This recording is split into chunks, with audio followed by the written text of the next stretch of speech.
tell me about your favorite iguanas that you saw in Puerto Rico. Well, yeah, you know, like you go on holiday to the Caribbean, which is not something that I am used to doing as a man who doesn't easily take holidays. And rather than having like mice and rats running around like the hotels I'm used to staying in, one of the hotels we were in for my honeymoon had iguanas, which is very exciting. They're also weirdly like in Puerto Rico where we were. There was a sort of spate of wild or like feral horses.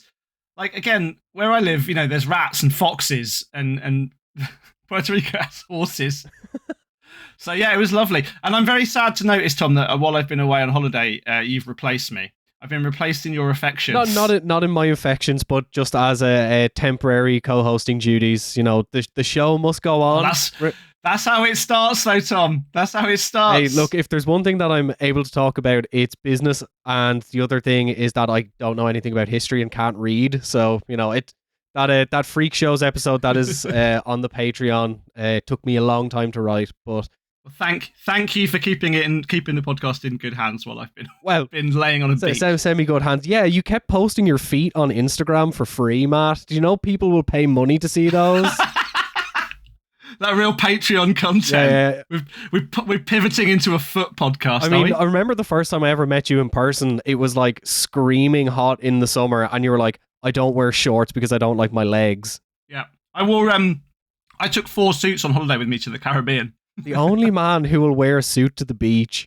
But if any of you follow us on our social media, which you should, we've been doing some interesting stuff on Instagram. I did a little mini documentary about Friday the 13th last week. I got 2 new tattoos, once again from Lee at Hidden Hands in Kentish Town, and made like a little video about my journey. But I got can you see it? Little dagger. Oh, lovely. That's I got just like a little dagger as a space filler, and then I'm wearing shout out to my friend Shocks from Boston. Fuck the NSC 131, which is the neo-Nazi skinhead hardcore group in the US, and 131 is their branch in Boston. So fuck NSC 131. But I got this eagle on my shoulder as well. Nice, tough guy tattoos. Do you know what? The eagle took about 2 hours to do. And then I took a break, 2, maybe 3 hours. And then that little dagger, because it went over the elbow joint, was excruciating. Yeah. No, I'm too old for this stuff now. You still have to get your back done, Matt. I know. I'm not looking forward to it. Just go under general anesthetic. You'll get it done. Oh, one thing, actually. What I will say... Oh, God, don't start. Not that again. Before we start, I also have to say, while I was on holiday, it was interesting. We talked before Christmas about Tattoo Ink and Tattoo Ink history. In which actually we talked a bit about Lyle, actually, briefly, who we're talking about today. But I met, funnily enough, just in a restaurant in Puerto Rico, a guy who is a magical consultant for a big name. I won't name who it is, but a big name, a very, very famous magician. And he'd been in New York talking to Bang Bang about this new like disappearing ink stuff that we talked about. So that may be coming to a actual magic performance sometime near you, which I thought was a nice coincidence. Ooh, interesting. But you mentioned the crux of this episode as well. We are talking about the one and only, the legend, Mr. Lyle Tuttle, and we are joined by a fantastic guest as well. Matt, would you like to introduce our guest? I would. I'm so happy today. When we started the podcast, this person was top of my list of people I wanted to chat to. And I'm really grateful we've finally found time to sit down with Danielle Boyarde. Apparently not related to the Chef Boyarde kitchen brand, at least not yet. Maybe that's coming in the future, Danielle. Who is the curator and kind of guardian of the Lyle Tuttle collection. As we'll talk about, Lyle was really like probably more than anyone responsible for kind of guarding a huge amount of tattoo history, educating generations of people, taking tattooing from its place kind of pre-World War II into like the modern era. He's as responsible as anyone for what tattooing looks like today. And so we're really, really happy to have you here, Danielle, and thanks for talking to us. Nice to be here, guys. Thanks for having me. Could you like start off by just telling us, like a bit about yourself? Like what's your story before we get on to the stories that you're now kind of responsible for looking after? Sure. I had a background in fine arts restoration, actually gilding restoration. In college, languages, went to Italy, studied abroad, and I fell into doing gilding restoration like in the mid to late 90s in Italy. Came back to the US and I had a career working for, certainly the US top museums, and international museums, private clients, Sotheby's, all of that, basically restoring gilded works of art and fine furniture. And that career, after probably 16, 17 years or so, brought me to San Francisco. And it was sort of I always call it a beautiful destiny. I feel that I was always destined to meet Lyle, destined to work with Lyle. He would call it like cosmic man. That's actually what he said. And people that know me, people that, were very close with Lyle, they came to know this story and they thought, wow, like God, like what kind of universe brought the two of you two together?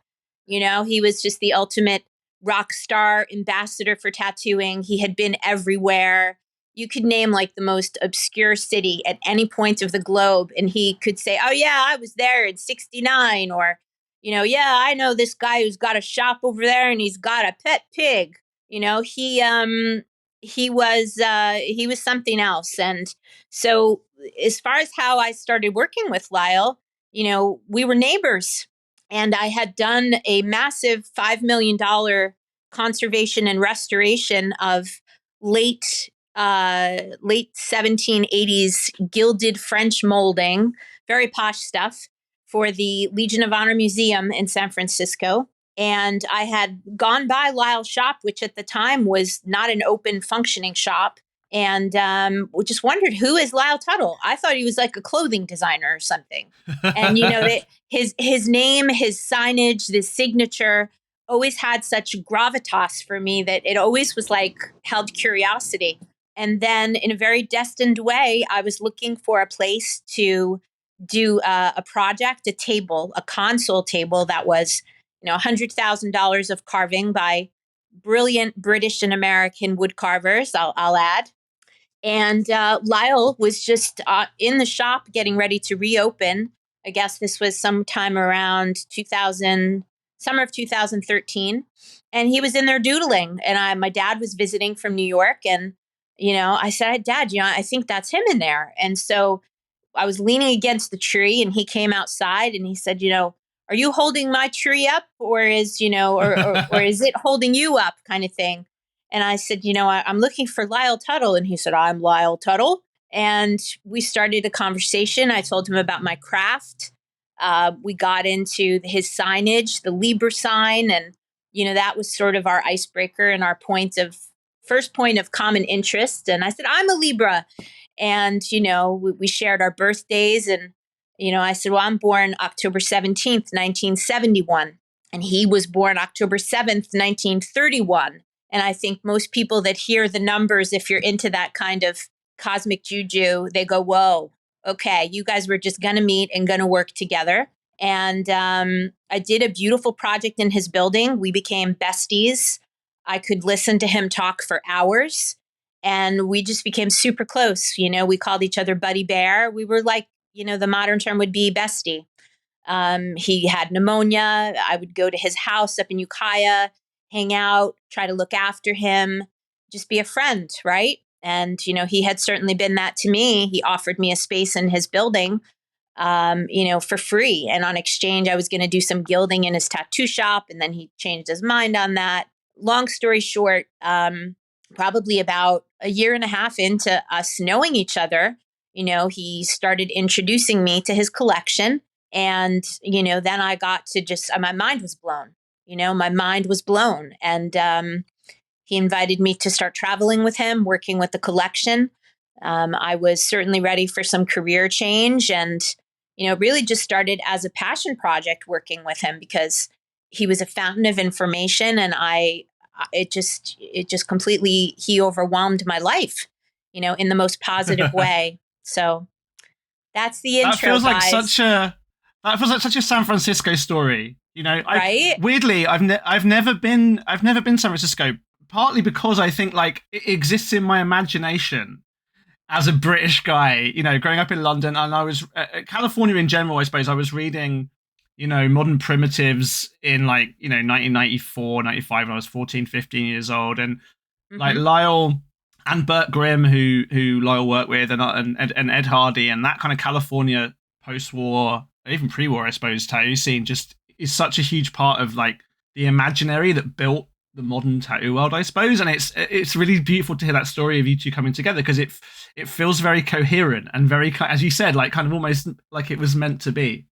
Yeah, I always felt that way. There was an awful lot of magic, and San Francisco, I think, was always a tremendously open, liberal, creative city. There's a lot of creative energy there. And I would always say to people, God, San Francisco, when I took great leaps I was already like 40 or 41 years old when I went out there. And, I had lost my grandmother. She was 100 years old. I was super close to her. And I just really like followed my bliss to go out and work on a project that, it just became this completely life-changing thing. So, like just follow your bliss, people, follow your destiny. If you feel like a pull to go and just have a change, doesn't really matter if you're 27 or 47 or 67, Lyle, meeting Lyle was really life-changing. He was also, he was such a fascinating person outside of all of his tremendous wealth of tattoo knowledge. And, anybody that would think, oh, I met Lyle at this convention or that convention, and, the tequila grapefruit, that was Lyle, but that was only a part of who he was as a traveler and a historian and a Renaissance man and all of it. So I'm sure you'll ask me about that and a lot more stuff today, which I'm looking forward to sharing. Were you tattooed? Were you interested in tattoos when you met him, or was that something that another thing that you sort of had to get your head around? This is gonna blow your mind. I had no tattoos when I met Lyle. Yeah, none. And you know what he said to me? And he was sort of famous for this. And he would say, oh, don't get one. Stay unique. God, tattoos used to be filled with mystery and magic, and they were for proven chosen warriors, and God, they were really something back in the day. And God, he'd say all of these pretty little girls now tattooing their necks and their faces, and I say to them, why are you gonna go and fuck yourself up like that, And so he had a certain aesthetic, honestly, as far as being a gentleman tattooer. He never wanted and did not believe in tattooing below the wrist and above the neck. Yeah.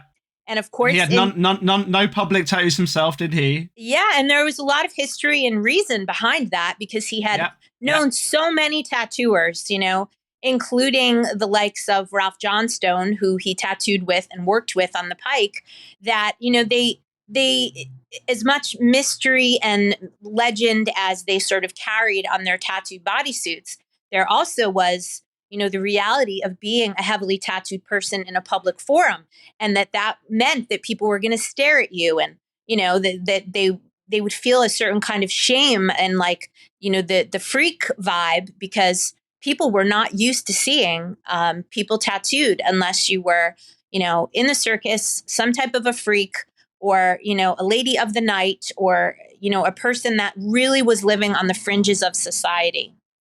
So back to San Francisco. Yeah, I mean, San Francisco, and Lyle's San Francisco, that of certainly the 60s and the 70s, was a place of a lot of social change, civil rights change. The birth of like really modern civil rights movements of feminism. I think I was reading in his New York Times obituary, which you contributed to, that quote from him where he sort of says that women's liberation was responsible for the growth of tattooing, because he said, like, at the end of the 60s, beginning of the 70s, he was tattooing almost exclusively women, and he credited that San Francisco energy of queerness and also of women's liberation, and I guess of the civil rights movement for African Americans as well in the 60s, which also had a big anchor point on the West Coast, as being part of that big change that he was sort of found himself in the middle of. Absolutely. I mean, he joked, and he would say, gosh, kid, I was hot, God, you just can't imagine how hot I used to be. you He know, and was hot. I would laugh and I'd say, God, Lyle, you know, like he was so funny. And, you know, he'd say, I was in more panty lines than gynecologists. And, you know, he was kind of humble about his tattoo artistic ability. It certainly in the last 15-20 years, right, where you have so many artists that are doing these amazing, like super photorealism tattoos and all of that, because tattooing as a practice never used to be that. It never used to include that, right? And it's a constantly changing art form. But Lyle actually always said, you know, he didn't talk about tattooing as an art form. He believed that tattooing was a practice more than an art form. And, you know, I don't know where I was going with that tangent, but Well, there's that great.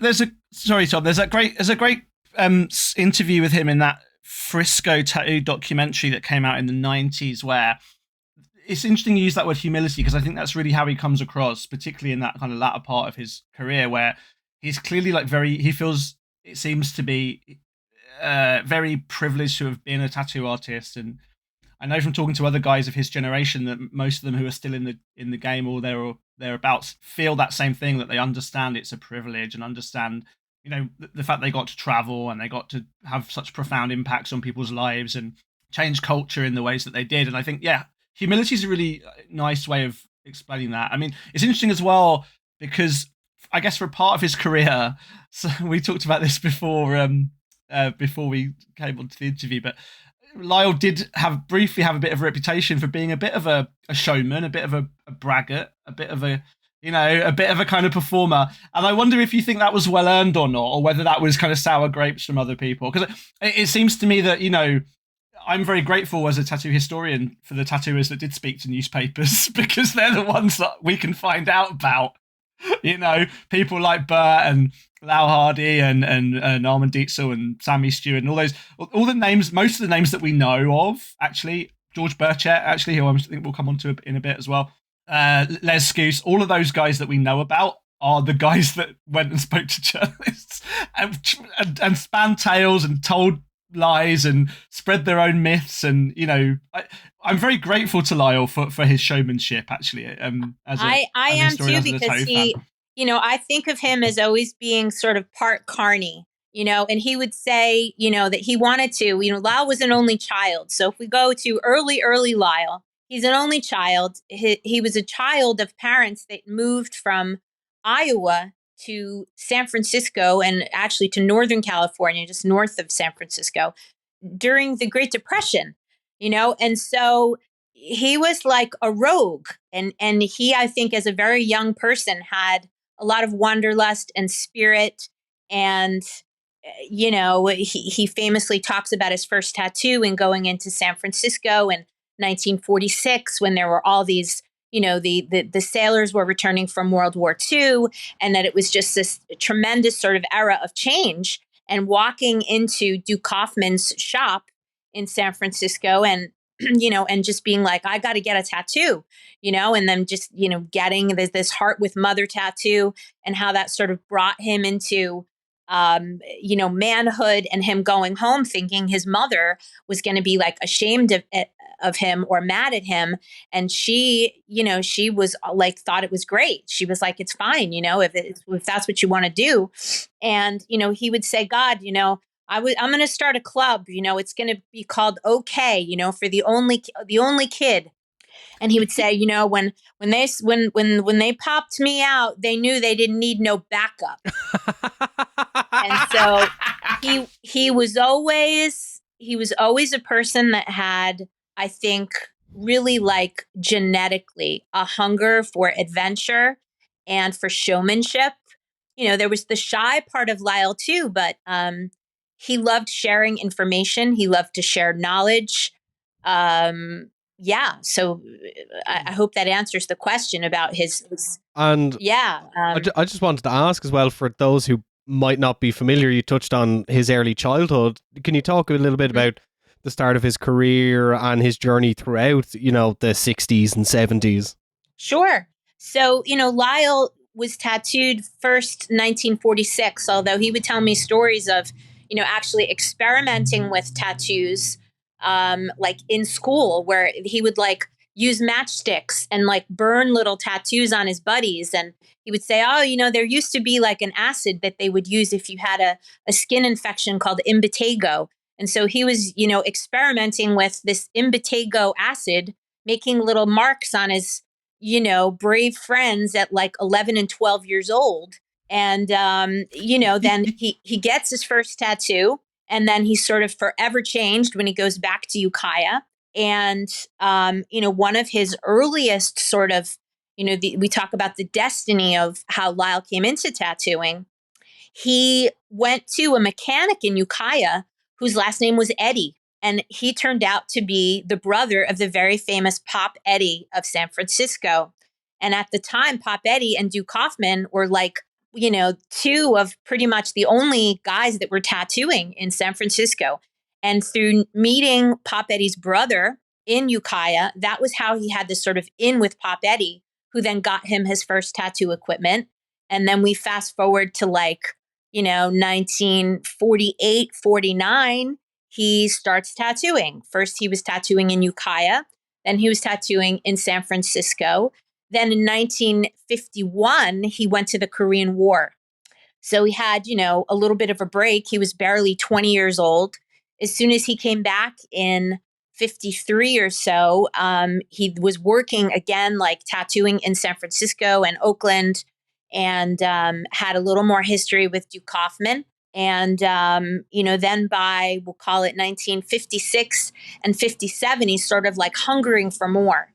And that was how he, at sort of Duke Kaufman's, not insistence, but Duke would talk about Burke Grimm and the great Burke Grimm. And that was how Lyle went down to the Pike and met Burke Grimm and started getting tattooed by him. And then soon after started working with him. Hey, are you enjoying the show? If you really like Beneath the Skin and you want to help support us, you can do so on Patreon. For little as £5 a month, you can help make this show possible, help us buy research materials. So if you like the show and you want to support us, consider kicking us a few quid a month. And you'll get everything from bonus episodes to Q&As, and you can even vote on what tattoo I'll get when we reach a certain subscriber count. Matt, have you got anything to say? You should really definitely fund the Patreon, because tattoo history is massive, right? Deep, wide, complicated. We're covering some big hit topics on the main feed, but on the Patreon subscriber-only feed, we'll be getting into some really more interesting, niche, deep topics you don't want to miss out on. And honestly, the chance to kind of decide what Thomas gets on his body is probably just a once-in-a-lifetime opportunity. Subscribe, chuck us a few quid. Don't miss out on this chance to ruin Thomas's body forever.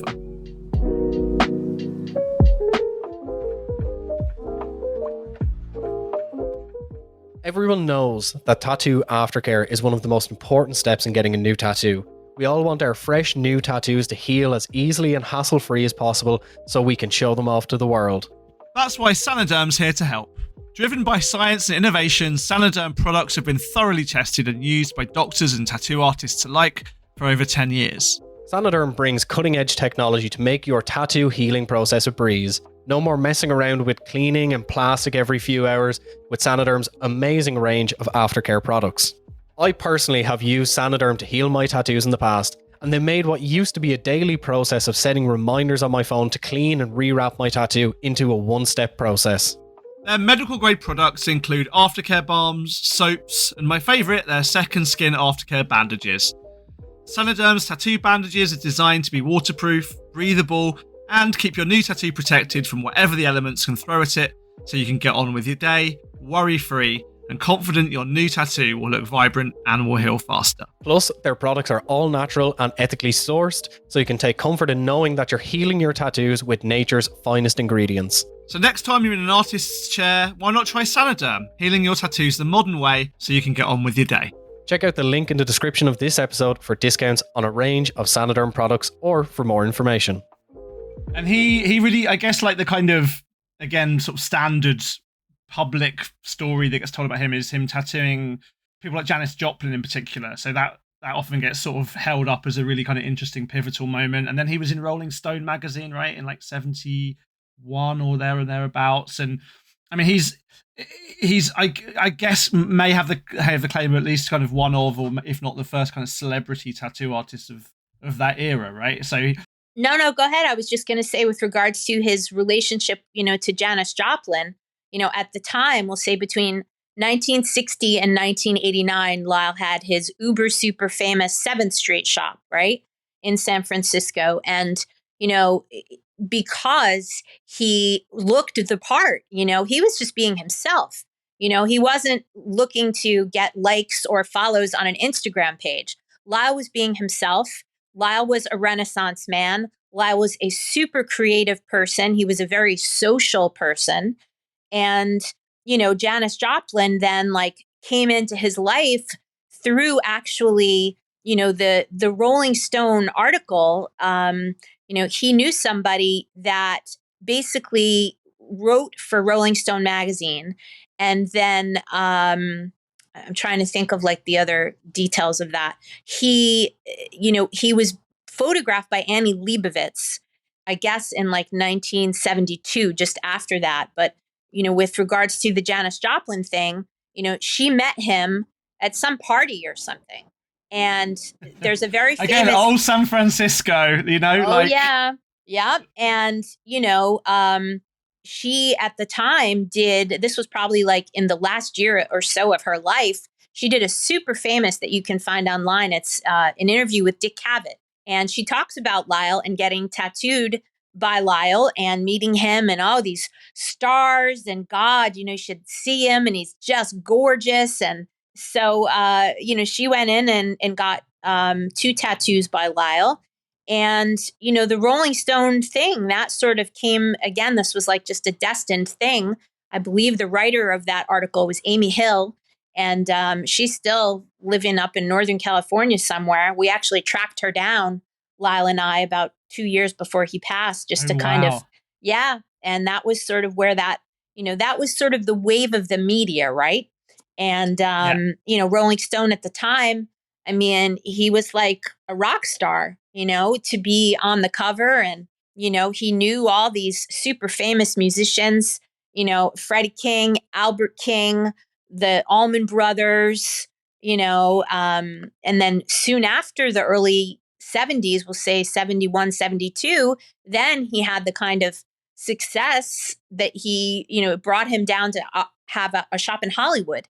And so then again, more kind of this Hollywood vibe, always rooted in San Francisco and, just being a country boy in Northern California. But yeah, it was very unheard of, I think, at the time for somebody to, that was certainly in the tattooing practice, to be out there kind of sharing themselves. But, he was happy to have the admiration and the attention and the accolades, but he was still very much a working tattoo artist, Yeah, well, that's what I wanted to say again, because obviously I only have this, as I said to you again over messaging, I was he was meant to be coming to England the week after he ended up sadly passing away, because he'd been for decades in contact with and had a quite intimate collection with tattooing in the UK. And it's really clear that as famous as he was and as kind of, photogenic and as kind of glamorous as his, public persona was, he was a tattoo guy. He cared about tattooing in a very genuine way. I want to move on in a second to talk about tattoo history, because clearly, he had a real deep, abiding love for the history of the craft as much as its present and future. And yeah, it's interesting that you say that about being a working tattooer, because that is, again, the kind of things that I've heard from people that knew him over the years, and seeing where he pops up in the historical record of people that he knew and worked with. It's really clear that, as he could have probably sat in his shop in Hollywood and tattooed all day, every day, and never had to move a mile. But he was clearly interested in meeting other tattoo artists, in corresponding and collecting and learning, and that kind of attitude to life I find very inspiring. And it's not something that I think, interestingly, it's in a lot of tattooers. I think I've mentioned this on the podcast before. It's in a lot of tattooers who make it to that age and still, even if they're not still working, care about tattooing. People that are still around the tattoo industry in their, 60s, 70s, 80s, have, all of them that I know at least, have that attitude of excitement and interest, and they have their kind of grumpy moments and their kind of cynical days, but underneath it all there's this real genuine love for tattooing, and not just tattooing's kind of place in the world. And from hearing you talk about Lyle, Daniel, that seems to be something that came across from him even in those later years of his life when he wasn't tattooing every day. Yeah, I mean, he had basically professionally stopped tattooing probably by around like 1992. But, and that was sort of like, the years in which tattooing was just, kind of moving forward and becoming so much more of a popularized, practice. And it was that much more socially acceptable, certainly by the 90s. And then, you have like the convention circuits are starting. But Lyle, even, through the 70s and 80s, he had his artistic fulfillment in a lot of different areas, being, a top tattoo machine builder, being a metalsmith. He was super handy. I mean, he would just build things. Like a year before he died, he was out in the backyard, like carving a stump out of the ground. And it was like 96 degrees out there. I mean, he had this type of like, I'll do it myself mentality. I'll go there myself. He traveled back to Burt Grimm just for a minute. He traveled to Alaska, and he was basically the first traveling tattoo artist in Alaska in 1957. Before it was even a state, he was up in Alaska. And, he was the definition of maverick. And he also loved really, and he had a lot to do with, modernizing tattooing practices as far as sterilization. And, he taught a lot of tattoo artists in seminars that he would hold, and that was how a lot of people that weren't tattoo artists actually came into tattooing, even, as a sort of later in life career. I know a lot of characters that were like in their 30s, met Lyle, were interested in tattooing, and he just like turned them on to becoming tattoo machine builders and then tattoo artists. And, even at the very end there, that was really a couple of heartbreaking weeks. I mean, finding out, how sick Lyle was and having to cancel that trip to go to England because, I personally speaking, Lyle introduced me in being so close with him and traveling with him. He introduced me to so many amazing characters. And, we were both really disappointed that we, were obviously not going to be able to make that trip because he was in hospice care. It was a miracle to even get him home, to pass in his childhood home. Yeah. And I did speak to some people, in the years before that were happening, who were like, they'd met Lyle at a convention, and he was still, occasionally tattooing his signature on people, fairly shakily handed by that point. But people were like, I can't believe that guy's still alive. I know. Like he was by all accounts this kind. And my friend and collaborator, occasionally Anna Freeman, and him went to Antarctica together, where he was the first tattooer to tattoo on every continent, including Antarctica. They tattooed in a Russian he was so proud to say that there. and, do that trip with her. And, he was already at the time, I guess he was like 81 or 82 years old, something like that. But everyone was like, as you said earlier on, like he was still chatting away and like this life of the party, center of attention, loud, opinionated, fun, irascible. Like that was the kind of storytelling about that I heard from him about him, even in that those days when clearly he was getting older and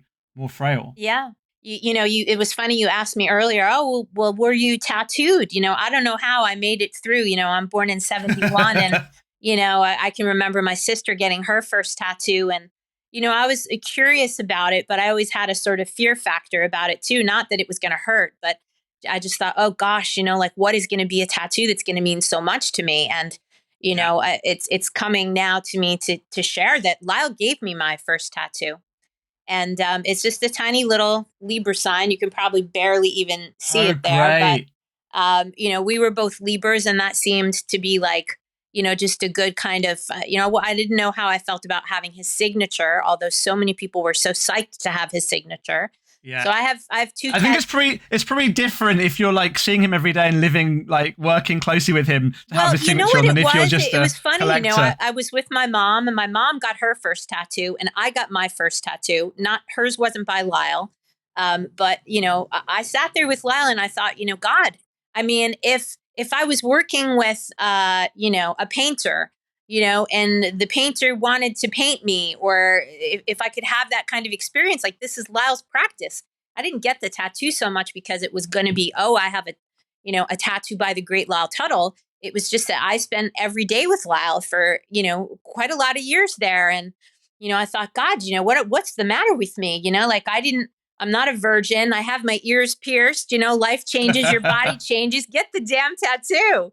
And, you know, the first one's always the hardest one, Danielle. Well, you know what it was too? It was such a beautiful day. And, you know, he tattooed me. My mom had her mermaid tattoo on her leg. And the three of us, he took us over to this beautiful historical place, which, you know, he loved to visit, called the Cliff House, which was on the ocean in San Francisco. And we talked about the history there of the Sutro baths. And God, he could tell you everything about everything, but especially San Francisco history. And God, it was a super memorable day. And then I have another tattoo he did when I did the 70th retrospective for him. And so I wear them very proudly. And I'll also tell you that, you know, he gave me my first tattoo and I gave him his last. And that's wow. not anything that a lot of people know, but it's sort of, you know, it was really full circle thing for us. Yeah, that's beautiful. Thanks, man. I want to maybe like, I mean, I could talk to you all day, honestly. Yeah. But I guess we should talk about the collection. Yeah. Well, we'll talk again. We'll have you back on. Sure. I guess I want to talk about the collection now, really, because as I said, you know, Lyle started a magazine called Tattoo Historian, you know, back in the 70s. He was one of, you know, the first people who really realized that that tattooing was going to be of interest to people, and if he didn't look after it, no one would. He saved, for example, the George Burchett collection from England. I don't quite know this. I mean, I don't know if you know or even want to tell me the story of how that happened, but I know, and I'll tell you. Well, I'll tell you. Well, I'll tell you bits. So he saved that. Yeah, tell me about that, because and how. Well, you know, Lyle, I think as a creative person, you know, he had a love for a lot of things. I want to be careful not to call him a hoarder, although he dabbled. No, collector. There's a type. I know them well. Yeah, but you know, the collector that became Lyle actually started when he got his first tattoo, and we were able to, about a year before he passed, I said, Lyle, you know, we're looking through his business cards, the business cards being one of his favorite parts of his collection. And boy, does he have a lot of amazing business cards. We were able to find the first business card from Duke Kaufman from the day he got his first tattoo. And he always sort of credits that day as being the day that he just started being obsessed with collecting business cards, collecting paper, collecting machines. And so the mentality, you know, he was not an eBay collector, which a lot of collectors today, that's what they got. You know, Lyle became a collector because he knew everybody in the tattoo world. And so he was traveling the world. His collecting, as far as really like skyrocketing, you know, that happened in 1974, where he had, I think, enough financial success through the tattooing shop and all that he went on what was, I think, a 6 or a 7 week trip through Europe. And he visited something like 12 or 14, you know, different countries. And, you know, I know the dollar figure that he spent on that trip. It's not a lot of money in today's standards, but it was a lot of money in those days. And he had been in contact with George's son, Leslie Burchett. And that, you know, there was a lot of respect there, to the point that, you know, Lyle had set up that he was going to meet Leslie and that he was going to buy the collection from him. And that actually happened something like a week or two before the shop was demolished. And, you know, the wrecking ball basically came in. It was right at that end. Yeah. Yep. I mean, the story that I heard was literally sort of the collection was sort of saved from the dumpster, as you'd say in the US, saved from a skip. Like that was sort of that's the story that is told in the UK, that Lyle literally saw this stuff and no one else was really interested in it, and he saw it was beautiful and important, and saved it from, as he said, from the rubble. I mean, it's really interesting. Like I've worked a lot with the archive of a tattooer called Jessie Knight, who was like the first important female tattoo artist, and she retired from tattooing in the early maybe mid 1960s, and at that point, all of her stuff, people were interested in it. Ron Ackers, who was also a correspondent of Lyle's, like, Yeah, they were fun. knew she They had were this great friends. collection, but her collection basically no one really cared about it, and it went into storage. And her family, when we discovered it and put it on display a few years ago, it was all still pretty much intact as a collection, because she'd sort of retired just before that kind of moment where people started to realize that tattoo history was important. And I think probably the Lyle's collection of Burchett stuff is a real, for me, like a watershed in the historiography of tattoo collecting, because after Lyle saw that value of that collection, I think he through his publications and through his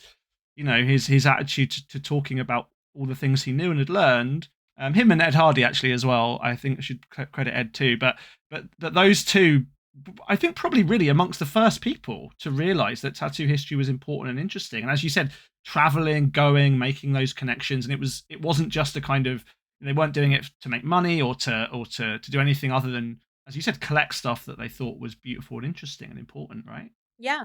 Well, I mean, I did quite a lot of like videography with Lyle, just in moments where, personally speaking, you're trying to balance that. As much as Lyle could be a ham and love to have his time on camera, he also really liked to just shut the noise off. He loved to sit in his workshop in Ukiah and tinker, as he called it. Back also to your point on, tattoo art history, Lyle called tattoo history, the art that art history forgot, in a way. 100%. And, yeah. Something that Lyle and I shared so much is like the things that are revealed, the social trends through Tattoo Flash, and the importance also of like, the history that can be told through, for example, military tattoos and military tattooing, and all of those sort of the inspirations and the history behind that. And, we did a book. The first book I did actually after Lyle passed was called Uncommon Valor. And Excellent it was about book. Thank you. Thanks. That was super inspiring for me to do, because it fused a lot of the things that mattered to me even before I met and knew Lyle and worked with Lyle, because my dad is a World War II historian. And so as a kid, I grew up watching these black and white movies, of everything going on in World War II. You'd watch them on a weekend. And, that period of time always held a lot of fascination for me. And then enter working with Lyle, and so much of his collection is about not just artists, but so much Tattoo Flash and individual artist collections that were tattooing through World War II.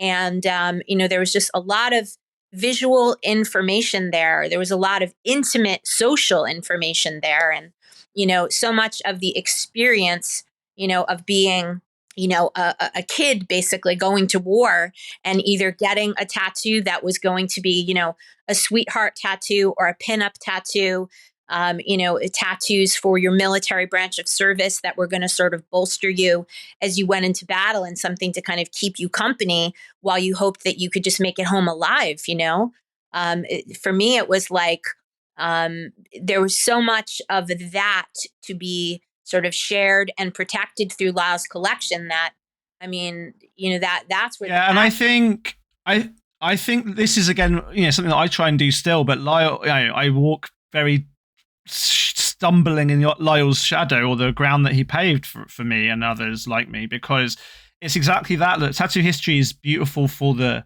intimate histories of tattooing as a kind of insular practice. But as you said, it's this set of histories that tells a story which otherwise isn't accessible through, or hasn't been very accessible through museums and through standard art histories, but these kind of intimate. I love that phrase, visual information, because that Lyle realized that tattoo history was bigger than just tattooing. Actually, like, I think that's something that comes across very clearly in his writing and in his collecting, that he understood that this wasn't just about cool tattoos, although that's a big part of it.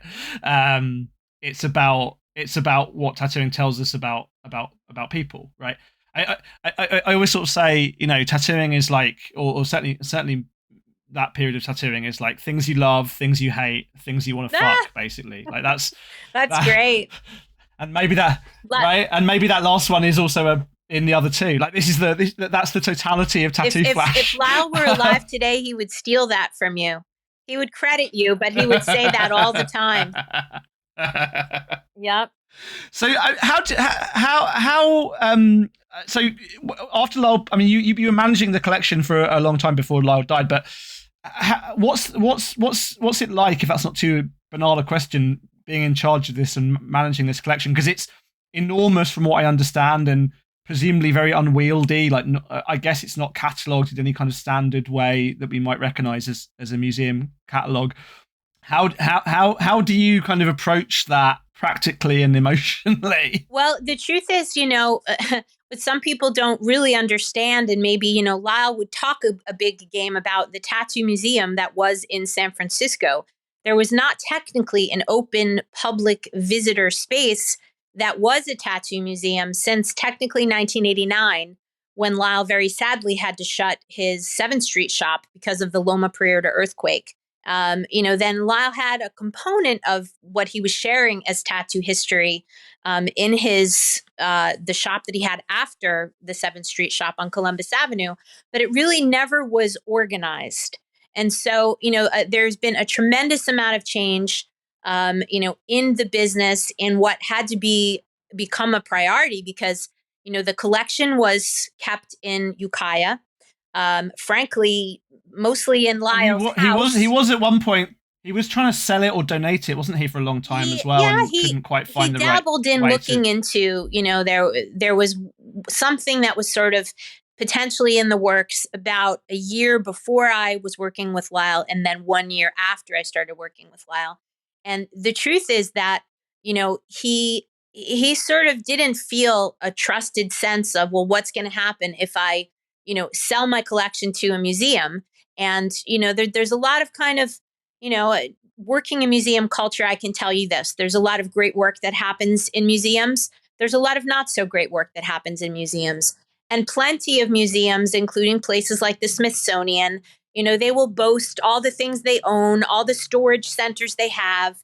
And, Lyle in the end said, I'll be damned if I'm going to sell my collection for 20% what it's worth, to then have a museum, a person who knows nothing about tattoo history, boast to me that they're going to take my collection and put it in their, off-campus housing. He said, he wanted the collection to be researched and studied. And, some of my burden, if you can even call it that, is that, within 3 weeks of Lyle passing, me being, what we call in the US, the Gal Friday, right? The Gal Friday is the worker bee, the person that does all the work, that is, organizing the collection, restoring acetates, finding things, reuniting different collections, getting things in archival sleeves. The majority of Lyle's collection, frankly, and there's many people out there who,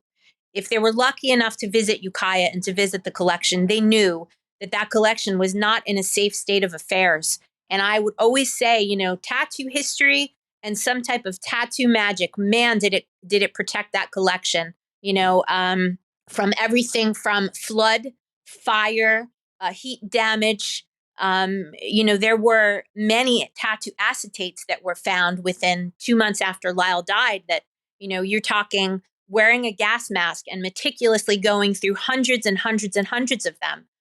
I will proudly say that, I discovered and took care of and have protected hundreds of acetates by the great Brooklyn Joe Lieber and other artists that, Lyle had collected so much. There was no way that he could safely manage all of it. And so part of the job, back to the initial question, was, we were told that we had to basically move the entire collection within 3 weeks of Lyle passing. So, you have to put aside that, I lost my best friend, Lyle. Yeah. So while you were still grieving, I didn't even get a chance to grieve until like a year ago through hypnosis. I mean, that's the truth of it, to be really personally speaking, and then when Lyle died, of course, as would happen with any famous person, you have anything that was on our website, people like scoffed it up. So then you're a person that is like, wow, I guess I have to pack like, 300 things this week or whatever, And so, as far as the collection, it was an enormous, enormous task that, happened with one or two extremely trusted friends, people Lyle trusted, as far as like, how do we organize the collection? And, things were then kept in very safe, professional art storage in San Francisco. And the goal this year certainly is I'm working on 2 public exhibits again. And then another thing to keep in mind is that like Lyle was so excited when we did the book that we released for his 70th retrospective, because he was, he was understanding like, wow, I don't know how much time I have left. And, it became a huge passion of mine in 2018 to make sure that we could celebrate him, celebrate the collection. We brought a good part of the George Burchett collection into the Palace of Fine Arts. We had, yeah, and I saw the photos of that and was just so devastated that I couldn't be there in person. Well, It's just incredible. There's a lot more to see, and it was like we had his own personal retrospective, 70 years of his collecting. A lot of the greats were there. Ed Hardy came, of course, Ed Lyle's neighbor and friend, and he gave an amazing talk. Leo Zulueta and Mary Jane Hackey did talks. And, Rambo, your neighbor there, Paul, he came and did a talk. And, little did we know that Lyle was going to pass 6 months later. But, the ultimate goal was always that we had to figure out a way to safely house the collection and have at least a component or, pop-up visits happening. And, worked on that, through Lyle's cancer, then through my own breast cancer that happened, within 6 months of Lyle passing. This is life, right? So these are all the sort of real obligations and things people have to take care of. And, the bottom line is that, right now I'm just super excited to continue to do research and book projects. And, we had to do the best we could, frankly, to, meet the costs of maintaining the collection in San Francisco, where there was no proper housing for it in the midst of the pandemic, where the tattoo shop was forced closed. You had hundreds of thousands of people left the city of San Francisco, not because they wanted to, but because they had to. And that's a whole other socio-political discussion we could get into. But, what San Francisco has become is very sadly not Lyle's San Francisco. And so, we're doing, I think I'm doing the best I can. I mean, plainly stated now. Well, you're doing amazing, Danielle, honestly. Well, thanks. As I said, I have not an entirely unique perspective, but I do have somewhat of a perspective on, straddling these worlds of art history and curation and museology and private collections. I work a lot with private collectors. Yeah, I know it. Also work obviously within the industry, and it's like, as I said, I do that on a much smaller and much less kind of impactful way that you do, and I just really take my hat off to you for everything that you're doing, because I appreciate that, Matt. Honestly, Lyle would always say, God, like, I believe in you, I have faith in you. And he said to me, you're the only person who ever earned the job. I would be up there working with him in Ukiah. Yeah. I traveled with Lyle for over 2 years all over the world, working and learning from him and doing a small sort of feature in conventions where we would bring, portions of his collection out on the road. And, he knew that there was no faking it. I was always interested in tattoo history, but mostly I was interested in Lyle's history because he was the mouthpiece for it all. He's the gatekeeper. He certainly did, and it's funny, thinking about some of the videos that were done during the retrospective in 2018, Ed said, and he has a tremendous, tremendous legacy himself. Ed Hardy said, that Lyle was the most important ambassador for tattooing of the 20th century, that what he did to popularize tattooing, that will never be done again. I mean, so it's a legacy I'm proud to protect, but also I'm, I'm still committed to making good on my word to Lyle. As far as the personal, the beauty of his collection too, and some of the things that feed into, the publications, including, we'll talk at least briefly today about the one we just put out, Lyle's correspondence. He has an unbelievably important correspondence collection with, thousands of letters to hundreds of different tattoo artists who he just wanted to learn from, and he wanted to, know about their histories and, get to know them. And they, on some people, he would correspond for like 10 to 15 years at a time. And so there's a lot of knowledge in there and a lot of mysteries that, you can fill in a lot of missing blanks through the correspondence collection. Those letters. Yeah, I mean, having, as I said to you the day, I was reading the letters that Ed Hardy put out between him and Jerry, where they talk quite a lot about Lyle. Ed saying how great he thinks Lyle is and how funny, and Sailor Jerry, who's kind of grumpy and a bit dismissive of Lyle. So, but the letters are a different side of a human being, right? It's an intimate and personal thing, not for public consumption, and it's they can be difficult to kind of to deal with letters of artists. My partner's grandfather's sort of an artist who has some level of popularity and fame, and his private letters have been very difficult for the family to deal with because they're quite intimate as things, but they do fill in a different part of someone's life. I want to get on to the book as we finish up, the Ralph Johnston book, but before I get onto that, I want to ask you one last question about you dealing with the collection, which is like, again, knowing what I do about tattoo history, that so much of that knowledge about where things come from and the stories behind them are in the individuals. They're not written down. How are you navigating this now as you go through this vast collection and trying to kind of make sense of things that maybe only Lyle knew where they'd come from or where they'd fit in? What's the kind of curatorial or historical approach to that? Because again, that's something that I find really fascinating when I'm dealing with collections, but it's also scary because we see so many great collectors are now we're just sort of one bad day away from losing loads and loads of information forever. Yeah. I suppose, which is why I tried my best. We could go on, and I could say, God, I wish I this, I wish I that, but my God, my life was really in a very obsessive way, kind of overrun with everything Lyle energy, Lyle Tuttle. He just sort of infiltrated every aspect of my life, and work, social, travel, all of it. And, there were plenty of things that I did take down, whether it was like, oral histories that have been recorded with him, which there are many videos where he shared an awful lot on, collecting, his relationship with Bert Grimm, and, working with Lyle, in what used to be the vault and the warehouse where the collection was kept.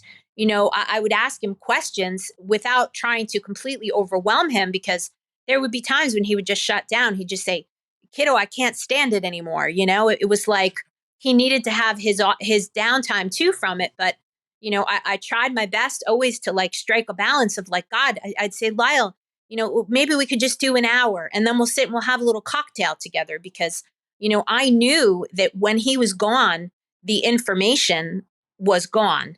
And luckily, I always feel like, in the times where there has been exhaustion and despair, and you feel like, God, my life is just, it's completely overrun with everything Lyle Tuttle, tattoo history, boxes, organizing, sorting, he will come through the damn atmosphere, and, I will find something like, and that actually happened with our latest book, not to segue into that, but one or two photos that I had never seen before basically completed puzzle pieces such that, I was able to bring the story of the artist R. Johnson much more out into the light.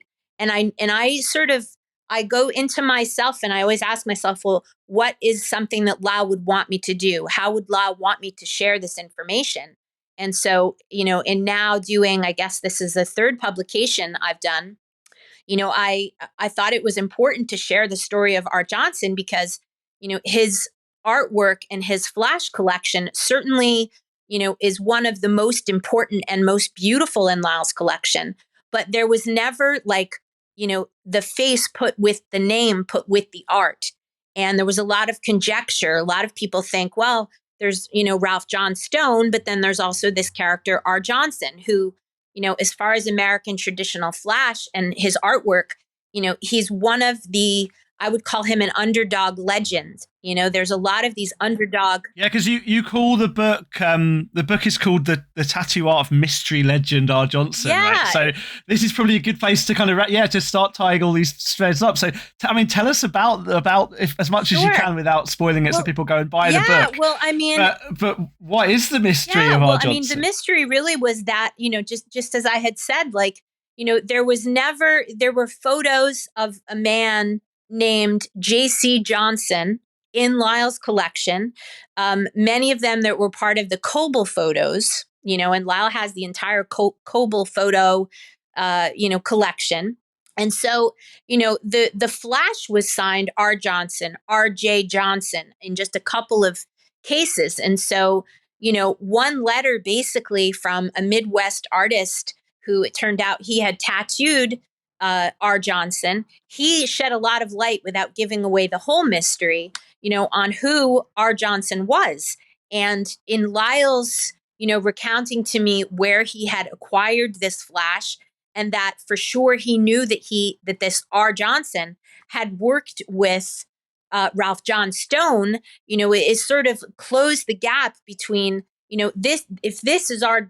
Johnson, otherwise known as R.J.C. Johnson, there were two photos essentially in Lyle's collection that basically proved this flash was done by this person with this face, who also was very important figure in American circus culture and circus history, as many tattoo artists were. These characters were not making their living by, having an Instagram account and, books closed. It wasn't like that. They were hustling and they were doing whatever they could, oftentimes having more than one, cash cow for their survival.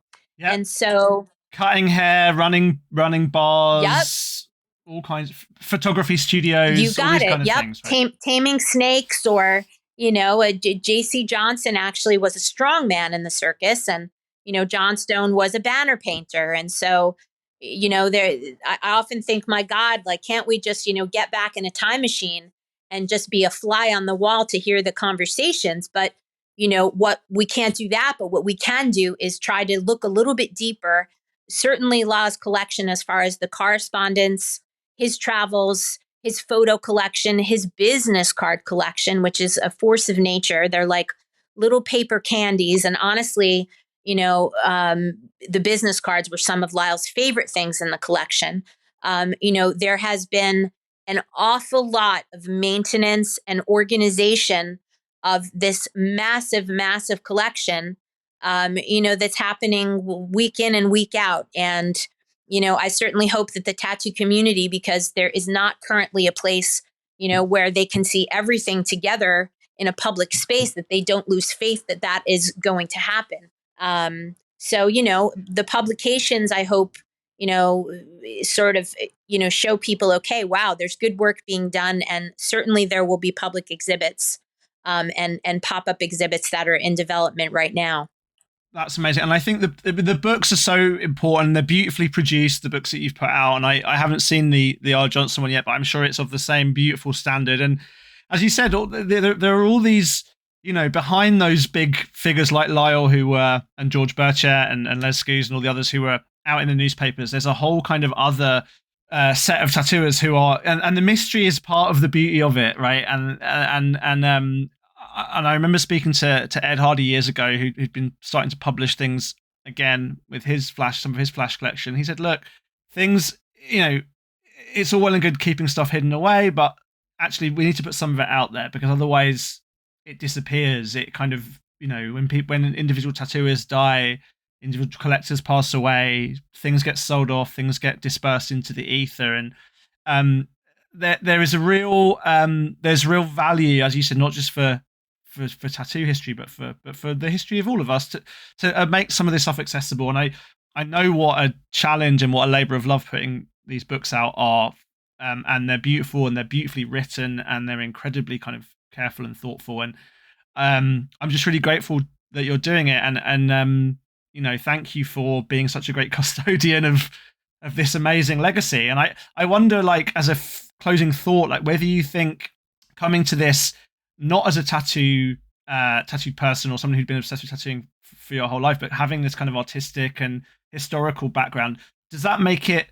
Do you think that's partly why Lyle trusted you with it? That he understood that your interest in this collection wasn't born out of fandom or anything other than a real genuine deep interest? Like, it seems to. I mean, that's the impression that I get. I'm glad you asked that question. There were many times where people that were Lyle's closest friends would say, he tells me he can't do the work without you. He can't travel without you. How much he trusts you. That you're the workhorse. That he wishes he could have a 6-pack of you. Meaning, like, and he would say, "Oh, where were you 25 years ago, kiddo?" And it's like, the reason that Lyle started to respect, I think, my work ethic, certainly, was because he saw me doing the work on this gilded console table.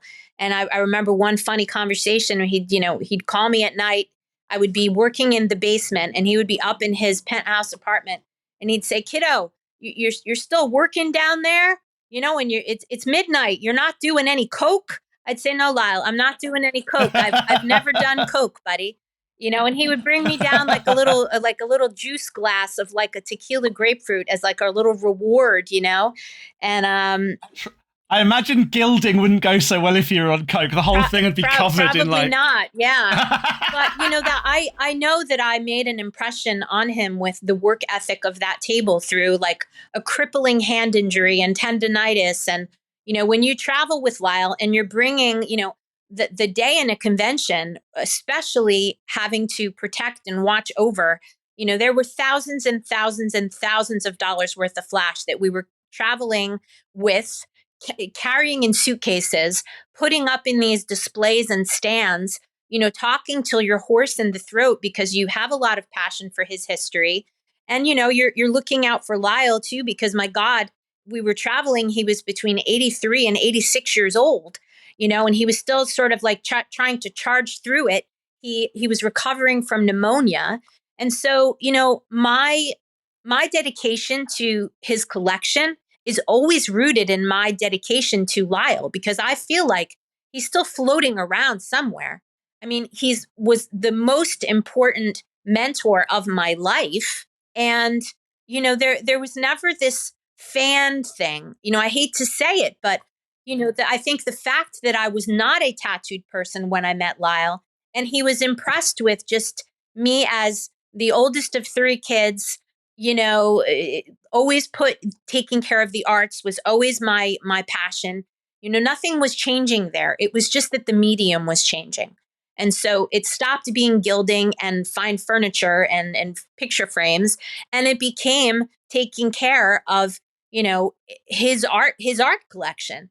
And so, God just damn the pandemic, because I don't think people really can fathom that the timing of the pandemic, coming in like a year almost to the day right after Lyle passed, and in an ever-changing city that is San Francisco, that was like, my God, obstacles beyond. And I felt really proud that we were able to do at least a small exhibit in San Francisco with the Uncommon Valor book, because people were not coming out into public spaces. And, to a certain extent, that's still sort of like, a hurdle I have.